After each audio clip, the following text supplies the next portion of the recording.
Whew. So y'all, check this mask out. We back again, man. Another video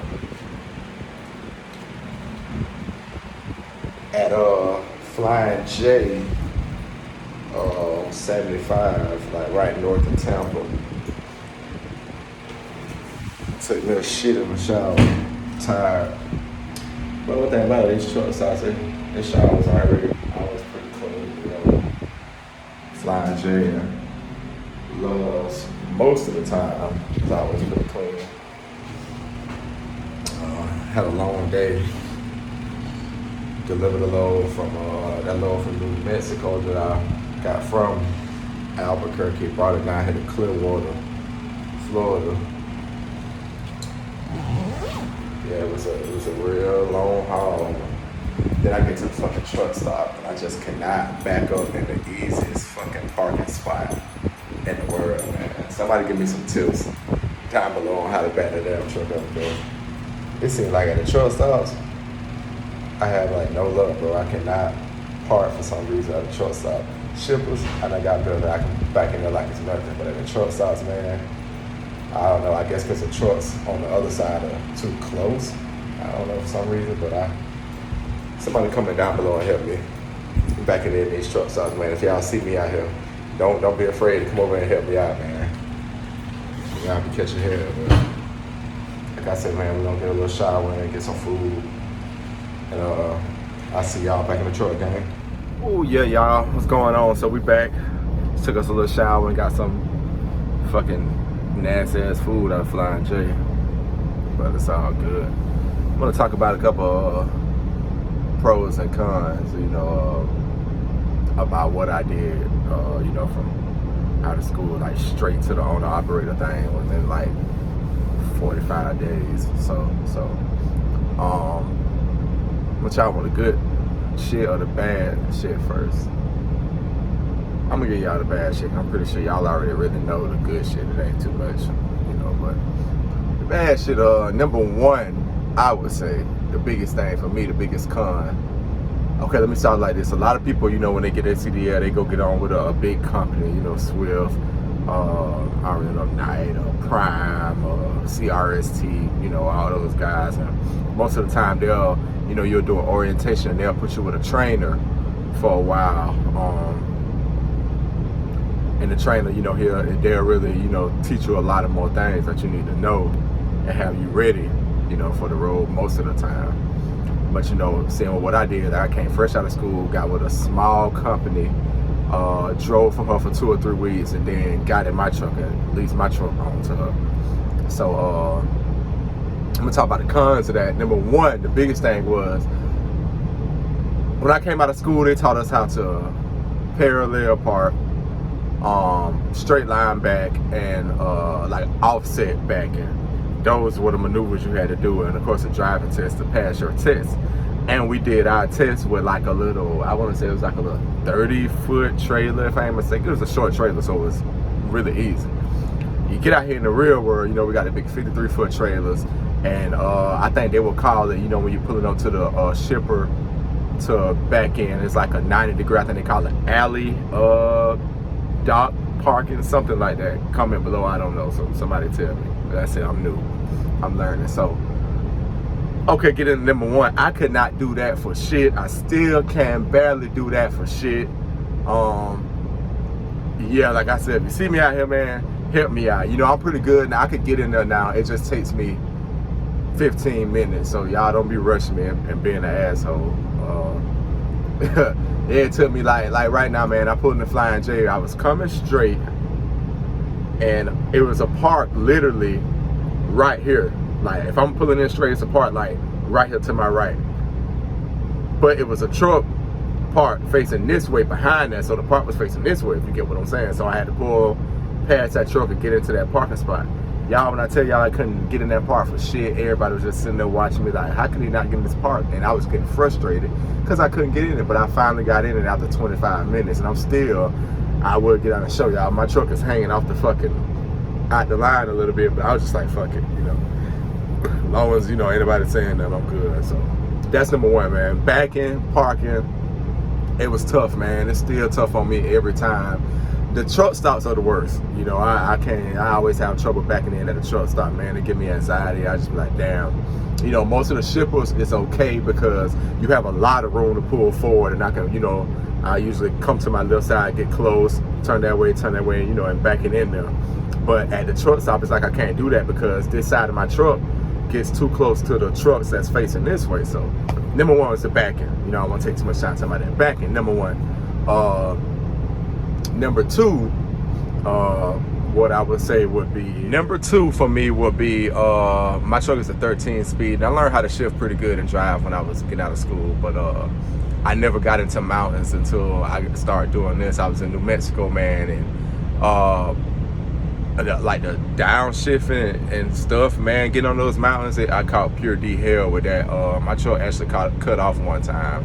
You know, I got in the wrong gear and did something. I don't know what I did, but and it started kind of roll back on the mountain. I had to hit the brake and, you know, pull the parking brakes and trailer brakes out. But it was pretty rough, man. And you know, I had to learn right then. A good thing I did. I'm a quick learner, so I had to learn myself how to, you know, when I'm going up, my RPM start falling like I'm losing power going up the mountain, how to downshift and get right so I can keep going up.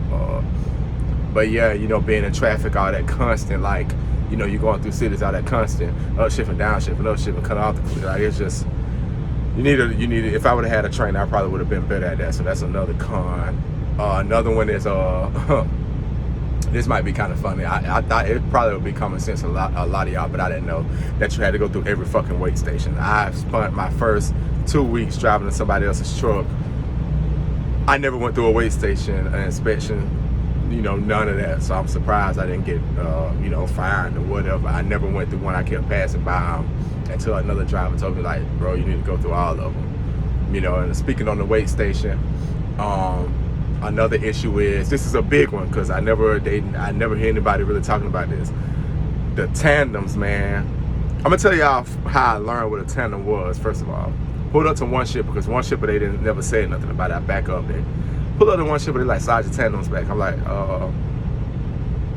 hey man, what's that? So they just looked at me like I was really stupid. It was like, you don't know what a tandem is? You driving the truck? I'm like, nah, that's why I asked you. You know, he like, y'all new drivers, man. He was like, go back there, slide your tandem back on the rear end of your trailer. So I walked to the back of the trailer and I'm just looking, because I hate asking questions when people like get like they don't want to answer them. So I'm like, man, come show me what it is. He came and showed me. Still didn't know. I called one of my buddies, which is, he's driving. He's been driving for a couple of months. He was like, oh, bro, I forgot to tell you about that. I just learned too. Shout out to my fat twin, Jamal Hankerson.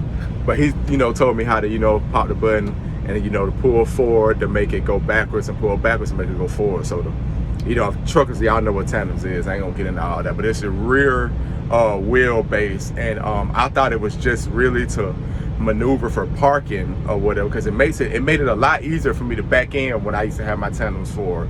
That was one thing I learned. But another thing I learned just a couple days ago, that the tandems really adjust your weight. You know, it keeps from putting so much weight in the front or in the back, or, you know, however that go. Still learning a lot on how, you know, what hole to put it in to keep the weight however I want it, I guess. Like I said, comment below and help me if you see this. I appreciate all the help.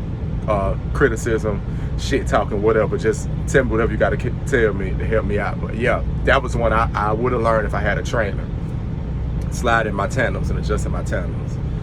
Another one is I would say like the 10-hour breaks and the 34-hour reset. I knew nothing about that. Like half the time I used to ride around, man. And I'm telling y'all this because it's a learning experience. I used to ride around without my fucking log on. Like I didn't even know like you had to take a 10-hour break. Like I would drive for like 14 hours, go to sleep for 4 hours, jump up, try to just hurry up and get a load.